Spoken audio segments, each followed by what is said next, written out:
Hi everybody. So I wanted to make a quick video. It's 2022 and times are tough. Young people are caught in a metaphorical meat grinder. Ideologies are competing for sway over the populace and the masses are looking for something to believe in.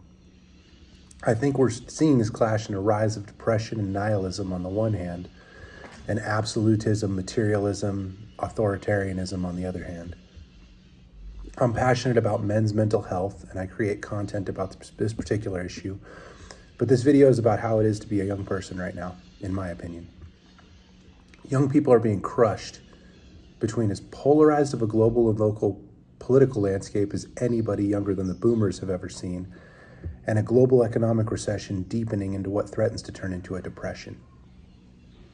I think young people don't know what to do, and it's the reason we're seeing crazy behavior around the world. Now, I know that's kind of a nebulous statement, but in my opinion, there's a lot of crazy behavior happening around the world.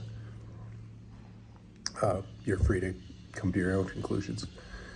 Lots of economic and social metrics are to levels that they haven't been since the late 1920s, directly preceding the Great Depression. Again, I'll let you do your own research. You're free to disagree with me as you will. And geopolitical instability is at all-time highs since the beginning of the two world wars. This is an openly debatable fact, or rather an openly debatable statement, but given what's happening in Ukraine, I know you could cite the Korean Wars and Desert Storm, but in my lifetime, I was born in 1986, this is the first time that we've seen a conflict between two world powers. If we are willing to concede that Ukraine represents NATO, we're seeing a conflict between the East and the West. This is the first time this has ever happened in my lifetime. Our country, the United States, has enjoyed a time of unprecedented growth, peace, and prosperity since the Second World War.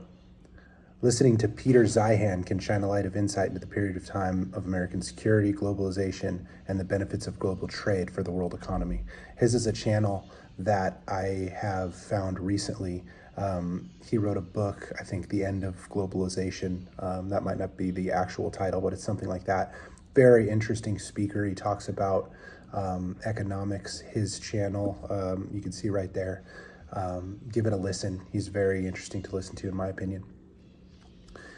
The boomers had a run that the American globalization machine has allowed, that their parents fought a world war for, two actually, and that their children and their children's children may never see again.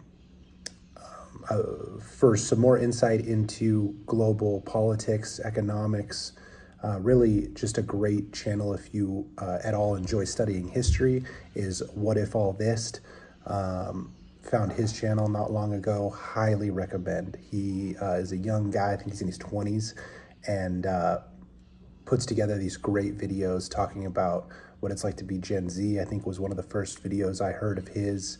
I was rollerblading and just tripping out on how compelling his thesis was and how much good information he was able to put together. So highly recommend his channel. So getting back to my thoughts, again, the boomers had a run that was unbelievable in American history. So look at the popular culture of the time. The Simpsons were a working class family with a house and regular vacations, 2.5 kids, all supported by one parent working an entry-level plant worker salary. Look at Family Matters, Love and Marriage, right? Al Bundy. It was a family with a suburban home, 2 kids, and a homemaker mother supported by one man and a shoe salesman's salary. Look at Rugrats. It was a show on Nickelodeon about little kids being raised by a 32 and 33-year-old in a house that they own. I saw today a post that said that the person had just found out that the mother and father from Rugrats were 32 and 33, which is unbelievable if you're around that age now. The kind of lifestyle is laughably out of reach for the vast majority of young people. I found another post here where I believe it's Candace Collins, is that right? Right, says, for the Black community, they went from the Huxtables, the Winslows, and the Jeffersons right? The popular pop culture shows of that time, families, family values, problem solving. Now, I don't watch a bunch of popular culture TV now, honestly, but she says to the cast of Love and Hip Hop, and we think it's racism that's keeping us from excelling in this country. This culture was not created by us, it was designed for us. If you have the culture to call it, the courage rather, to call it out. So I think that's interesting. I'm not going to really speak to that other than it's just another parallel as to how we had this representation of the social culture that the boomers kind of lived through and were available, that had available to them, that now is just out of reach. It's just not the case for younger people. So yeah, I just say that this kind of lifestyle is laughably out of reach for the vast majority of young people. Those of us who were born after the Vietnam War have seen world catastrophe after world catastrophe, from a global housing crisis of the 2008 subprime mortgage crisis. For those of you unfamiliar, The Big Short is a great summary of what happened, really good movie. To the COVID pandemic, to what we're seeing now with stagflation.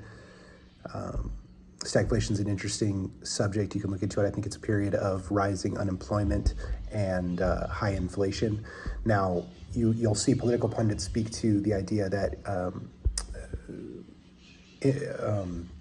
what am I trying to say? I want to say inflation, but what I want to say is employment. That employment numbers are strong, but the reality of the economy is that young people work gig economy jobs. I mean, I have legitimately over 6 jobs, and I struggle to make more than like $40K a year unless I have a good wildfire season, or I get a lot of contracts working the paramedic job that I have. So I think the old model for understanding the employment market is in need of retooling.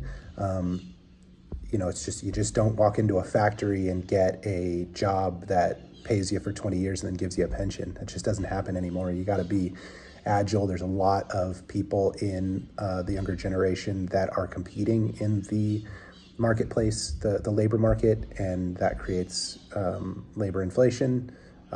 Labor is worth less, and jobs can race to the bottom in paying people less and preferring to hire contractors over employees, offering no benefits, that kind of thing. I'm not telling you anything you don't know if you live like in the Bay Area or New York or one of these big cities with a real competitive workforce. So that, that's something to speak to when we're talking about stagflation. We're in a growing recession and the collapse of another speculative bubble and huge options trading by the financial institutions that systematically have removed any legislative oversight. For a comprehensive description of how hedge funds and banks can get away with betting our working families' money away, I suggest the movie Inside Job.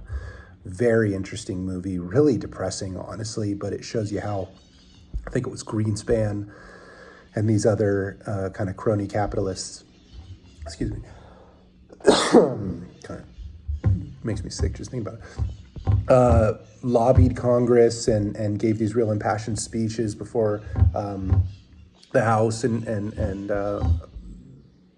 really allowed for unregulated options trading, just these huge derivative bubble to form in 2008 and then burst, and then now is happening again in 2022.